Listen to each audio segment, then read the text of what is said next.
নির্বাচন শান্তিপূর্ণ হয়েছে, কিন্তু কতটা সুষ্ঠু এবং নিরপেক্ষ হয়েছে এগুলো সম্পর্কে মতামত দেন হচ্ছে পর্যবেক্ষকরা।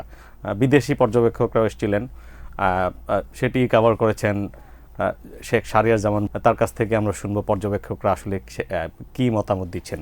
আপনি জানেন যে এই 13তম জাতীয় নির্বাচনের আগে আমাদের সরকারের পক্ষ থেকে, ইলেকশন কমিশন এবং পররাষ্ট্র মন্ত্রণালয়ের পক্ষ থেকে বিদেশি পর্যবেক্ষক আসার জন্য আমরা আমন্ত্রণ জানিয়েছিলাম। বিশেষ করে অবশ্যই গোটা জিনিসটাই তদারক করেছে ইলেকশন কমিশন। তার ধারাবাহিকতায় ইউরোপিয়ান ইউনিয়ন তারা টিম পাঠিয়েছে, কমনওয়েলথ তাদের টিম পাঠিয়েছে, আইআরআই ইউএস বেসড তারা তাদের টিম পাঠিয়েছে। তো আমরা মোটামুটি বলা যায় যে প্রায় 400-র কাছাকাছি পর্যবেক্ষক এবং 200-র মতো বিদেশি সাংবাদিক তারা বাংলাদেশে এসেছিলেন এই নির্বাচনটাকে পর্যবেক্ষণ করার জন্য। আপনি যেটাই বলেছেন, যেটা দিয়ে শুরু করলেন যে পর্যবেক্ষণ ইলেকশন তো আমরা দেখলাম, এরপরে পর্যবেক্ষণের পালা। তো পর্যবেক্ষণ প্রাথমিক যে পর্যবেক্ষণ রিপোর্ট সেটা আজকে 3টা অর্গানাইজেশন দিয়েছে বলে এখনো পর্যন্ত আমরা জানতে পেরেছি। একটা হচ্ছে ইউরোপিয়ান ইউনিয়ন যে ইলেকশন অবজারভেশন মিশন ছিল, তারা তাদের প্রিলিমিনারি রিপোর্টটা দিয়েছে। কমনওয়েলথের পক্ষ থেকে যে টিমটা এসেছিল সেই টিমটাও তাদের আজকে রিপোর্ট দিয়েছে। আর এছাড়া আইআরআই তাদের রিপোর্টটা প্রকাশ করেছে। সবচেয়ে বড় পর্যবেক্ষক দল কিন্তু এসেছে ইউরোপিয়ান ইউনিয়নের থেকে, প্রায় 200-র বেশি, যেটা আমাদেরকে জানানো হয়েছে। তো তাদের যেটা বড় একটা বৈশিষ্ট্য ছিল, তারা গোটা 64টা ডিস্ট্রিক্টই কাভার করেছে এবং তাদের যেহেতু বড় লোকবল ছিল, তারা প্রচুর সেন্টার ভিজিট করেছে এবং আমাদেরকে যেটা বলা হয়েছিল যে যেহেতু তাদের 200-র মতো, তারা বিভিন্ন সেন্টারে সকাল থেকেই, ভোটের দিন সকাল থেকে উপস্থিত ছিল এবং যতক্ষণ পর্যন্ত, এবং কিছু কিছু ক্ষেত্রে ভোট কাউন্ট শেষ হওয়ার পরে তারা তাদের পর্যবেক্ষণ শেষ করেছে। তো তাদের নিজস্ব অ্যানালিস্ট ছিল, তাদের মিডিয়া দেখাশোনা করার জন্য মিডিয়াতে ক্যাম্পেইন হচ্ছে, mainstream media, social media. So they have a big set up. তারা তাদের প্রথম প্রেস কনফারেন্সটা করেছে এবং মোটা দাগে যেই প্রেস কনফারেন্সগুলোতে এবং রিপোর্টগুলোতে উঠে এসছে কয়েকটা শব্দ: acceptable, peaceful, orderly and transparent. এই শব্দগুলো মোটামুটি সব, এ হয়তো বা 2টো বলেছে, এ 3টা বলেছে, এরকমভাবে সব অবজারভাররাই কিন্তু এটা বলেছে, প্রত্যেকেই। একটা কনসার্নের জায়গা তারা সবাই যেটা বলেছে যে একটা তো গেল, এটা হচ্ছে কি ইলেকশন কন্ডাক্টের বিষয়।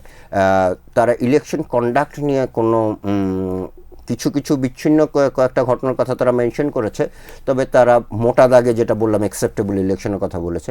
কিন্তু একটা এরিয়াতে তারা একটা বড় কনসার্ন এক্সপ্রেস করেছে, যে পার্টিসিপেশন অফ ওমেন। গত 35 বছর ধরেই আমরা নারী শাসিত, মানে আফটার 91 টু 2026 এর মধ্যে যদি আপনি এই 35 বছর দেখেন, আপনি হাতে গোনা 2-1 বছর বাদ দিলে গোটাটাই কিন্তু আমরা নারী শাসিত। কিন্তু এই 35 বছর পরেও আমাদের এইবারের পার্লামেন্ট ইলেকশনে total number of candidates, women candidates is 4%, এবং তারা এটাকে খুবই হতাশাজনক বলেছে। এবং তারা তাদের এখনো সুপারিশমালা দেয়নি। Percentage even less than 3%। Actually এখানে তো মোট 7জন হলে, যদি আমি এটা ধরি যে 2%, জাস্ট অ্যাবাভ 2%। সো ওইটাতেও তো একটা হতাশা রয়েছে, কিন্তু পার্টিসিপেশনই নাই। এবং সেই জন্য তারা যেটাকে বলছে পুরুষতান্ত্রিক সমাজ ব্যবস্থা বা বুলিং করা, এই সমস্ত বিভিন্ন জিনিসগুলোকে তারা পয়েন্ট আউট করেছে। এবং তারা এখনও রেকমেন্ডেশনটা, ফুল সেট অফ রেকমেন্ডেশন তারা এখনও দেয়নি, তবে তারা ইঙ্গিত দিয়েছে যে তারা আপকামিং গভর্নমেন্ট যে হবে তাকে একটা সুপারিশ করবে যে ওমেন পার্টিসিপেশনটা যেন তারা বাড়ানোর ক্ষেত্রে মনোযোগী হয়। আর অন্যান্য যে জিনিসগুলো রয়েছে, যে রিফর্মের ব্যাপারটা এসেছে, জুলাই রিফর্মের বিষয়ে তারা তাগাদা দিয়েছে যে এটা যেন শেষ হয় বা শেষ করার চেষ্টা করা হয়। এই দুটো এরিয়া আদার দেন ইলেকশন, ফরওয়ার্ড লুকিং যদি আমি বুঝে থাকি, তো ফরওয়ার্ড লুকিংয়ে একটা women participation in the society and the political process এবং রিফর্ম, এই দুটোর বিষয়ে তাদের সুনির্দিষ্ট বক্তব্য ছিল। আওয়ামী লীগকে ছাড়া এবং তাদের যেহেতু একটা সমর্থক গোষ্ঠী আছে দেশে, জি, জি, অবশ্যই। তাদের বাদ দিয়ে ইলেকশন প্রসেসে তো তাদেরকে লিগালি আপনার অ্যাটেন্ড করতে দেওয়া হয়নি।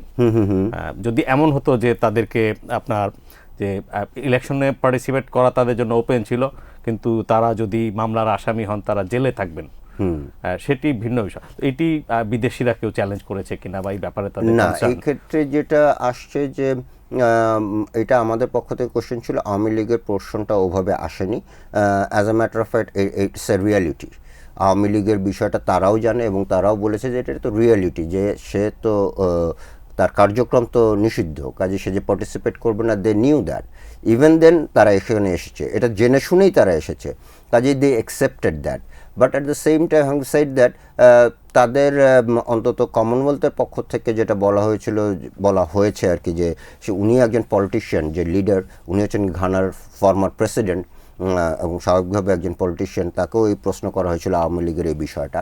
তো তখন উনি যেটা রেসপন্স করেছেন সেটা অনেকটা এই ধরনের, যে এইটা একটা রিয়ালিটি, আমরা জানি যে আওয়ামী লীগ একটা নির্দিষ্ট কারণে এখানে পার্টিসিপেট করতে পারে না, তবে ভবিষ্যতে তারা একটা ইনক্লুসিভ এনভায়রনমেন্টে ইলেকশন করার বিষয়ে তারা একটা সুপারিশ করবে, এটা উনি জানিয়েছেন।